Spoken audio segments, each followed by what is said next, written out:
ध्यानाभ्यास के लिए कृपया अपने नेत्रों को बंद कर लीजिए। अपना मुख अपनी ओर कीजिए। अपने सिर से पैरों तक बने रहना है।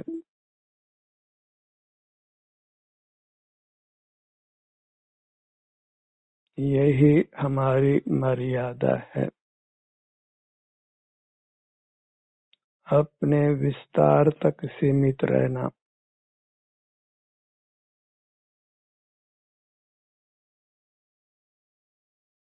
अपनी संवेदनाओं का ही अनुभव करते हुए रहना है।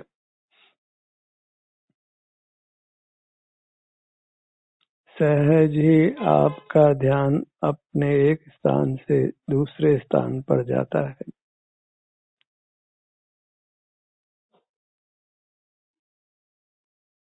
कभी किस भाग की संवेदना का अनुभव होता है, कभी किसी अन्य भाग की संवेदना का अनुभव होता है। यही निज में विचरण करना है, निज में विहार करना है।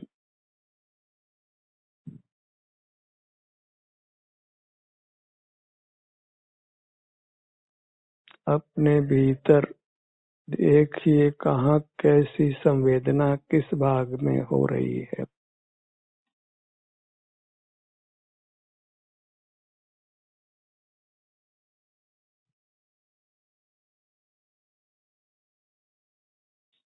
संवेदना का स्थान स्वमेव बदलता रहता है। आपको जो भी संवेदना जिस भाग में भी मिले उसका केवल अनुभव कर लेना है।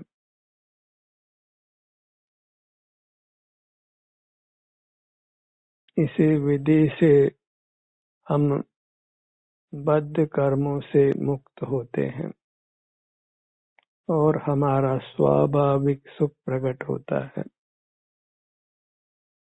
अपना ही लक्ष्य होने से हम वीतराग रहते हैं, नूतन कर्मों से नहीं बंधते और पूर्वबद्ध कर्मों की निर्जरा होती है।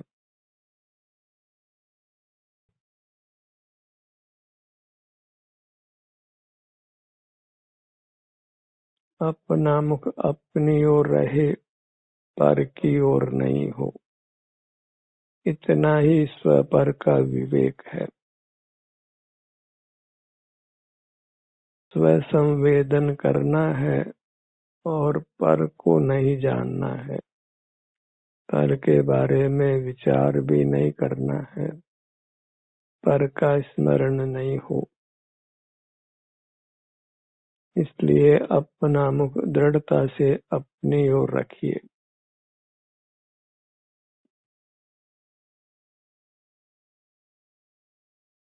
अपनी ही संवेदनाओं का अनुभव करते हुए जीना है।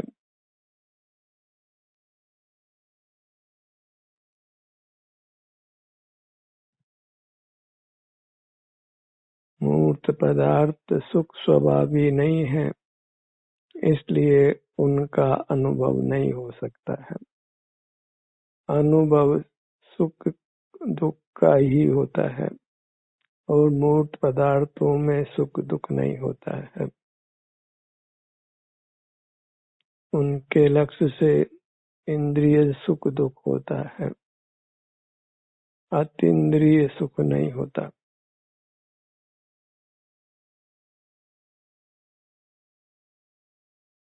पर का जानना वृथा है और अनर्थकारी भी है, इसलिए वह जीव का स्वभाव नहीं है। मूर्त इंद्रियों की सहाय से होने वाला वह चिद विकार है। अपना अनुभव ही स्वाधीनता से होता है, वह अनुभव ही अतीन्द्रिय है।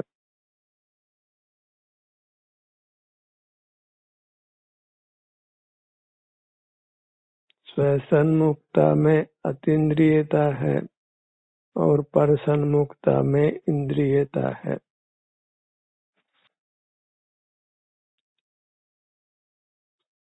सारा संसार पर प्रकाशकता से है और सारा मोक्ष मार्ग और मोक्ष स्व संवेदन से है। स्व संवेदन और पर प्रकाशकता का ही भेद विज्ञान करना है। उसी से जीव सिद्ध बनता है, परमात्मा होता है। और स्वप्रकाशन और पर प्रकाशन को एक करना ही वह मिथ्या श्रद्धान है, मिथ्या ज्ञान है, मिथ्या आचरण है।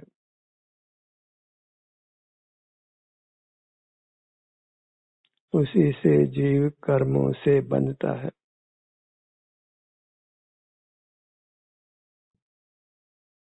अपनी मूर्त के समक्ष बने रहिए। धर्म की देशना इतनी ही है।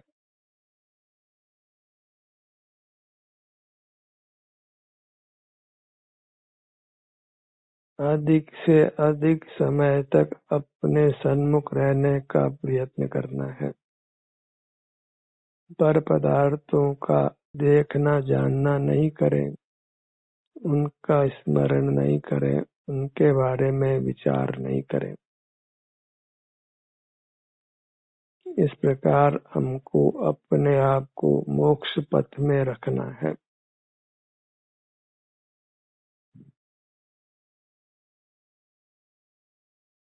अपने सन्मुख होने वाले अंतर विहार के साथ ही जीना है।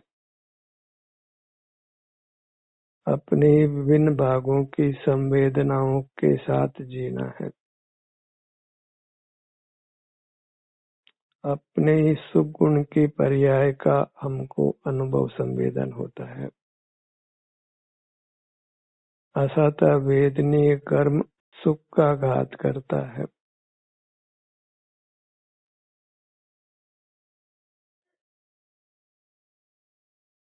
तो उस सदा वेदनीय कर्म के उदय को भोग कर उससे मुक्त हो जाना है। बहिर्मुक्ता में ही असत वेदनीय कर्म का बंध होता है। तो बहिर्मुख नहीं रहना है। वेदना इष्ट नहीं है तो बहिर्मुखता को रोकिए। रोग नहीं चाहते हैं, वृद्धावस्था नहीं चाहते हैं, क्षुधा त्रसा की वेदना नहीं चाहते हैं, तो बहिर्मुखता पर लगाम लगाना है। पर प्रकाशक नहीं रहना है। संसार पर प्रकाशकता से है, उसका निरोध करना है।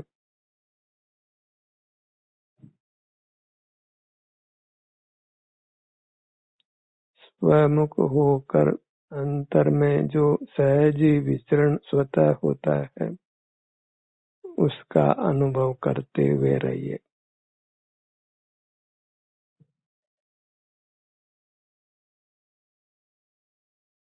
स्वतः ही फिर अंतर यात्रा होती रहती है। अंतर में विहार करने के लिए कुछ भी अन्य प्रयत्न नहीं करना है, बस बहिर्मुख नहीं होना है।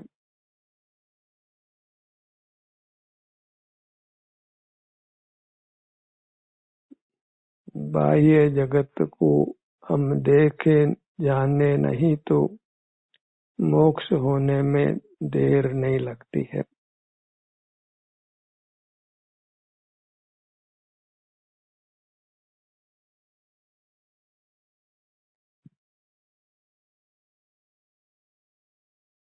अंतर्मुख होने पर आपको सर्व ही विभागों में क्रम क्रम से सुख दुख रूप संवेदना मिलती है।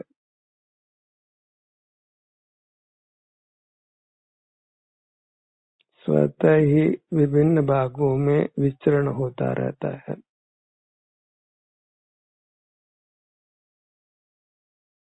जब तक कर्म का विपाक है तब तक ये अंतरंग में विचरण होता है।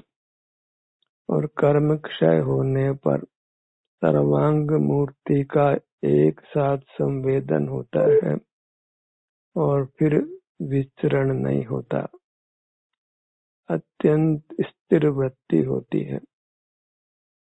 उसी को मोक्ष होना कहते हैं, निर्वाण कहते हैं। उस स्थिति को आने के लिए हमें अपना मुख अपनी ओर ही रखना है, होते हुए अंतरंग विचरण को अनुभव में लेते हुए रहना है।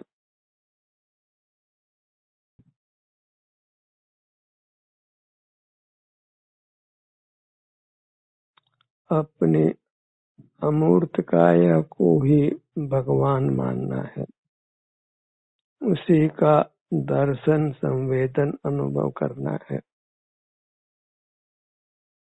बाहर में जो परमात्मा की प्रतिमा बनाई जाती है वह परद्रव्य है, उससे विभाग करना है, वेद विज्ञान करना है।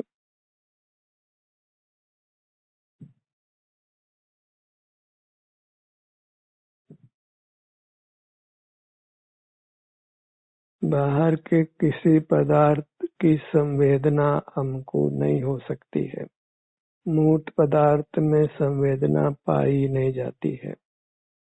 अन्य जीवों में संवेदना होती है, वह हमारे उपयोग का विषय नहीं बनती है, उसका हमें संवेदन नहीं होता है।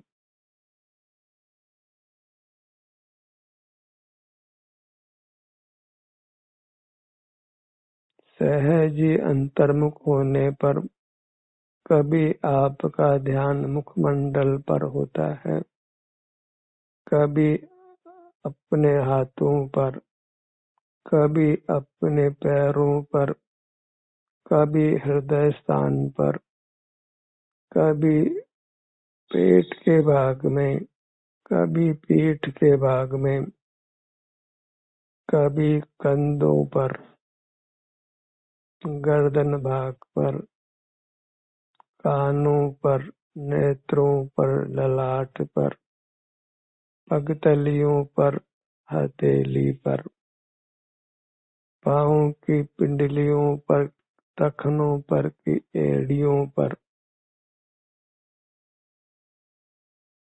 अपना मुख अपनी ओर रखते हैं तो सर्व भागों में हमारा विचरण हो जाता है।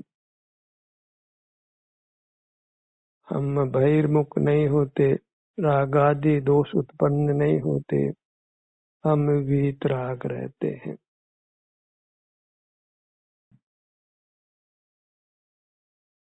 यही मोक्ष मार्ग की साधना है।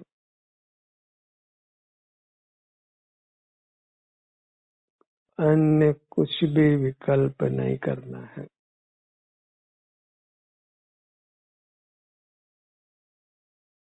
हमारा विचरण अपने सिर से पैरों तक ही हो, इस मर्यादा का उल्लंघन नहीं हो, अन्यथा फिर हमको कर्म बंधन का दंड भोगना पड़ता है, निर्वाण को प्राप्त नहीं करते।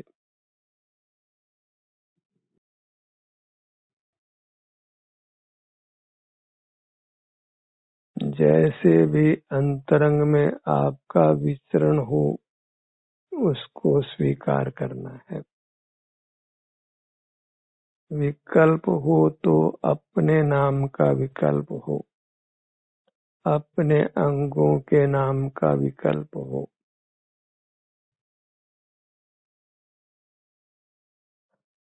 संवेदना के अतिरिक्त अपनी अमूर्त काया में हलन चलन हो, उसका भी हमको अनुभव होता है। इस अनुभव के साथ ही हमको जीवन जीना है।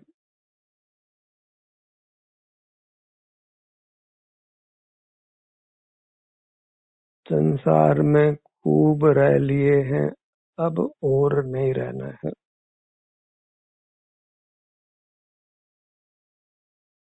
संसार की सर्व अवस्थाओं को हमने नाना बार भोग लिया है। अब मोक्ष की अवस्था को ही भोगना है। अंतर में ही विचरण करते हुए मोक्ष मार्ग में रहना है। मोक्ष में तो स्वतः ही संपूर्ण मुद्रा का सुखरूप अनुभव होता है।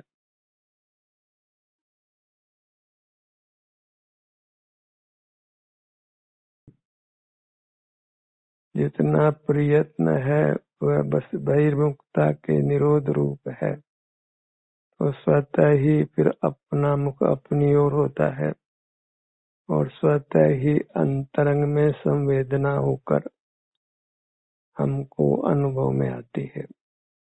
और वह संवेदना भी शरीर के नाना भागों में क्रम क्रम से अनुभव में आती है।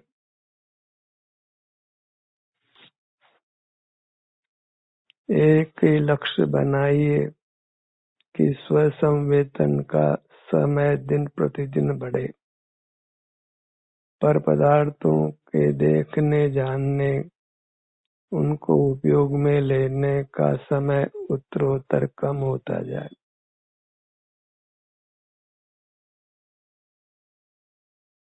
बाह्य मूर्त पदार्थों का कम से कम उपयोग हो। कम से कम मूर्त पदार्थों का परिग्रह हो। वह इसलिए कि उनसे सुख होना संभव नहीं है।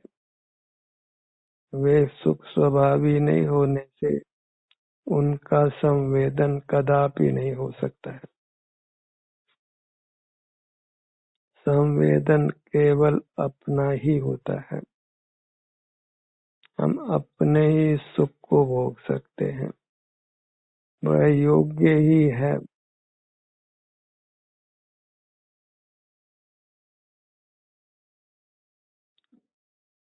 न्याय संगत है।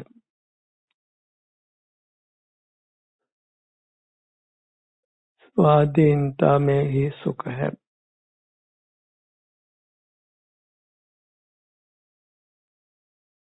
जब ध्यान का सुझाव दिया जाता है तो अपने विभिन्न अंगों का नाम लेकर ही हम अपने ध्यान को विभिन्न अंगों पर ले जाते हैं। अन्यथा तो जीव स्वयं ही अपने आत्म प्रेरणा से अपने सन्मुख रहे तो स्वतः ही विभिन्न भागों में विचरण हो जाता है। ललाट के भाग पर आइए।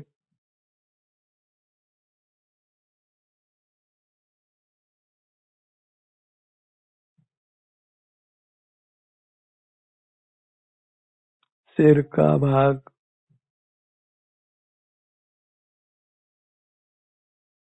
अपने विभिन्न भागों में कर्म का क्षय होने पर सातिशय सुख अनुभव में आता है। अभी रागादि जनित आकुलता नहीं होने पर भी सुख अल्प ही होता है।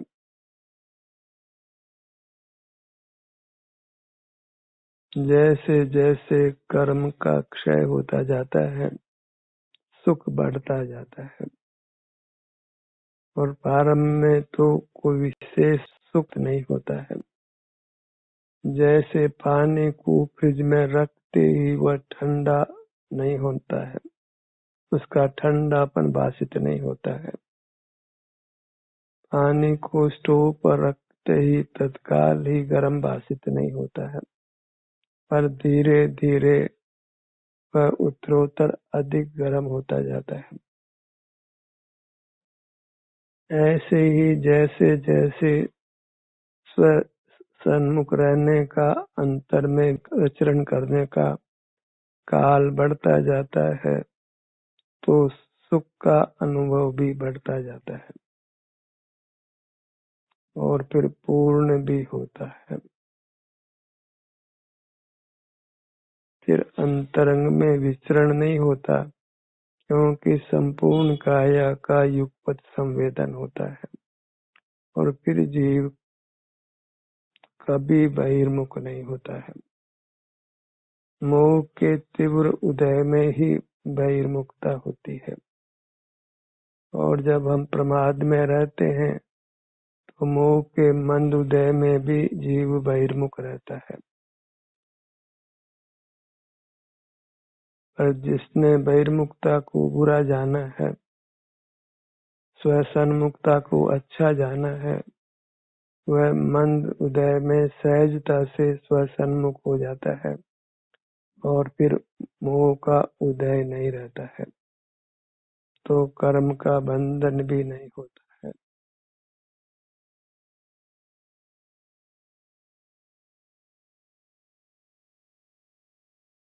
अंतर में ठहर कर हमने मोह की शक्ति को ही कम करना है, ताकि मोह का तीव्र उदय नहीं हो, मंद उदय हो।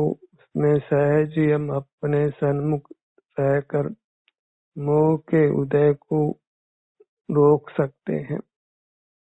तीव्र उदय को रोकना संभव नहीं है। जब तीव्र उदय नहीं हो, मंद हो, तो वही उदय में नहीं आकर बिना फल दिए खिर जाता है और हम वीतराग हो जाते हैं। मोह का तीव्र उदय नहीं हो, इसके लिए यत्न पूर्वक बहिर्मुखता को रोकना है, अंतर्मुख रहना है, अपनी संवेदनाओं से संतुष्ट रहना है।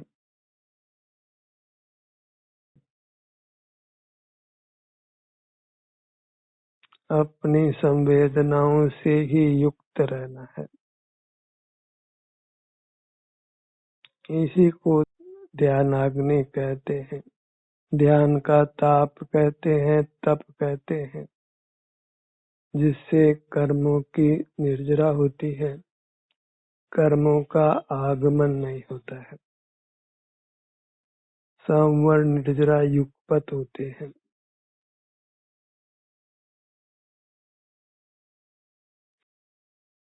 नेत्रों के भाग पर आइए।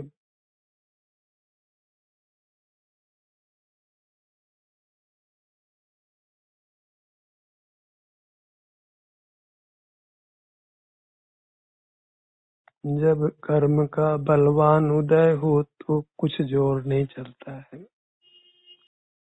जब बलवान उदय नहीं हो तो अपने सन्मुख रहकर बलवान कर्म को नष्ट करना है या मंद रूप करना है, ताकि फिर हम सहजता से अपने सन्मुख रह सके,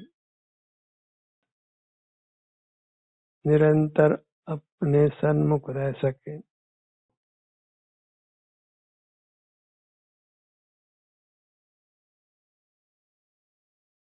नासिका भाग पर आइए।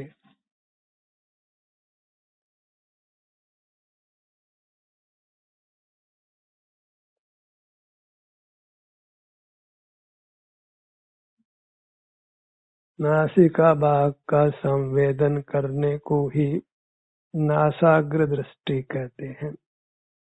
वहाँ कोई नेत्र खुले रखकर हम नासिका को नहीं देखते हैं। नासिका भाग के संवेदन को ही नासाग्र दृष्टि संज्ञा है। अग्र अर्थात मुख, अपना मुख नासिका पर हो, नासिका का ही संवेदन हो, तो उसे नासाग्र दृष्टि कहते हैं।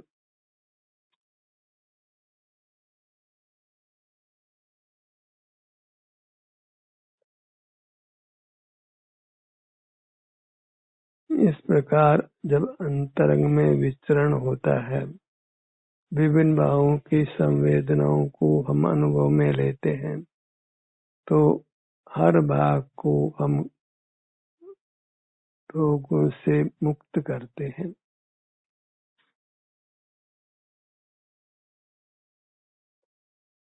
बाह्य जगत के साथ मोह उत्पन्न नहीं होता, पर पदार्थों से सुख होने की बुद्धि नष्ट हो जाती है। फिर लक्ष्मी के आने पर प्रसन्नता नहीं होती और लक्ष्मी के जाने पर विषाद नहीं होता। उद्गल को फिर हम स्वतंत्र ही देखते हैं और उसके आने जाने से प्रभावित नहीं होते, उसके आने जाने को लक्ष्य में ही नहीं लेते।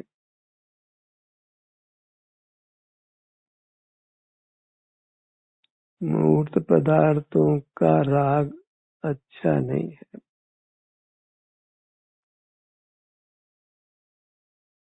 द्वेष अच्छा नहीं है, पर बहिर्मुखता हो तो सहज ही उदयानुसार राग द्वेष हुए बिना नहीं रहता है।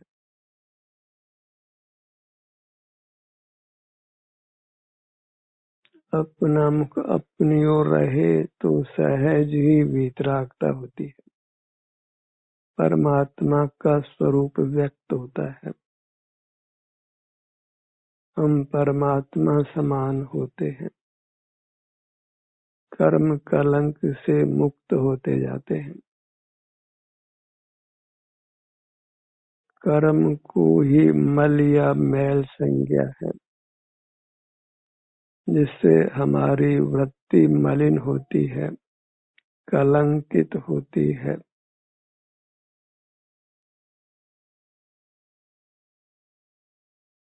हमको अपने घर की स्वच्छता का विचार रहता है, वस्त्रों की स्वच्छता का विचार रहता है, अन्य उपयोगी सामग्री को भी हम स्वच्छ रखने का प्रयत्न करते हैं।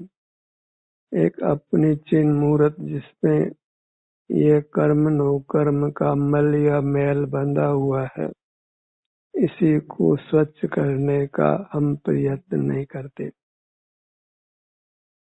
तो इसके साथ जीने में उत्तम सुख का अनुभव नहीं होता, अपितु नाना दुखों का ही भोग होता है। हमें अपने अमूर्त काया को कर्म मल से रहित कर स्वच्छ करना है और स्वच्छ काया ही सुख का अनुभव कराती है। कानों के भाग पर आइए।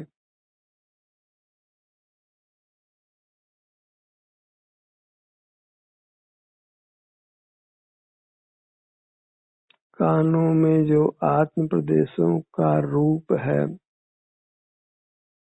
वह कोई ज्ञान का विषय नहीं बनता।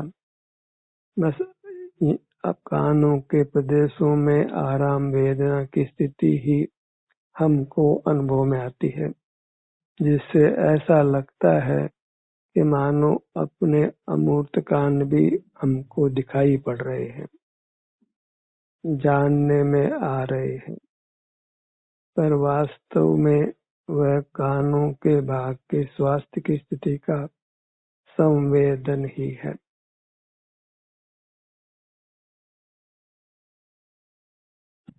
उसी से हमको विभिन्न अंगों की प्रतीति हो जाती है। इसको स्थूल रूप से हम आत्मज्ञान कह सकते हैं, पर वास्तव में वह आत्म संवेदन ही है। आत्मा की सुख दुख दशा का ही भोग है। इस प्रकार हमको अपने आप को अधिक से अधिक इंद्रिय ज्ञान से बचाकर अपनी मूर्त के संवेदन रूप रखना है। इसका समय दिन प्रतिदिन बढ़ता जाए, कारण की आयु थोड़ी है और कर्मों का स्टॉक बहुत है, जिनसे हमको मुक्त होना है। ध्यान का सत्र यही समाप्त होता है।